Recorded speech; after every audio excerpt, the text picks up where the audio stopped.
செல்வ வசியத்துக்கு நம்ம ஒரு எளிமையான ஒரு தாந்திரிக பரிகாரம். அதாவது பணத்தை ஈர்க்கும் பாசிப்பயிறு, பச்சை பருப்புன்னு சொல்லுவாங்க. இத வச்சு நம்ம செல்வ வசியம் பண்ணலாம். இப்போ டெய்லி நீங்க இத வறுத்து வச்சு டெய்லி சாப்பிடுறதுனாலயும் பார்த்தீங்கன்னா, உங்களுக்கு குடல் சம்பந்தமான எல்லா பிரச்சனைகளையும் நீங்கும். தன வசியமும் ஏற்படும். இப்போ பெரும்பாலும் பார்த்தீங்கன்னா, அமாவாசை அன்னைக்கு இந்த பாசிப்பயிரை என்ன பண்ணணும் பார்த்தீங்கன்னா, ஒரு தண்ணீல ஊற வச்சு, அதை எடுத்து ஒரு துணியில கட்டி தலைக்கு அடியில வச்சு படுத்துக்கலாம்.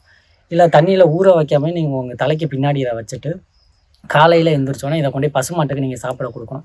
இந்த மாரி அமாவாசை, பௌர்ணமி இந்த மாரி தினங்கள்ல நீங்க பண்ண பார்த்தீங்கன்னா, உங்களுடைய தர்த்தினியம் நீங்கி, உங்களுக்கு வந்து செல்வ வல்லமை ஏற்படும். அது மட்டும் இல்ல பார்த்தீங்கன்னா, இது கூட கொஞ்சம் அச்சு வெல்லம் இதெல்லாம் சேர்த்து நீங்க பாயசமாவும் சாப்பிடலாம். இத வந்து இது கூட நீங்க சர்க்கரை இதெல்லாம் சேர்த்து நீங்க எறும்புகளுக்கு போடுறதுனாலயும் பார்த்தீங்கன்னா, உங்களுக்கு வந்து செல்வ வசியம் ஏற்படும். அது மட்டும் இல்ல பார்த்தீங்கன்னா, இந்த பாசிப்பயிர வச்சு பார்த்தீங்கன்னா, இத அடிக்கடி சாப்பிடுறதுனாலே உங்களுக்கு முகத்தில அந்த தோல் சுருக்கம் இந்த மாரி வராது. கொஞ்சம் இளமையோடு இருக்கலாம் கொஞ்ச நாளைக்கு.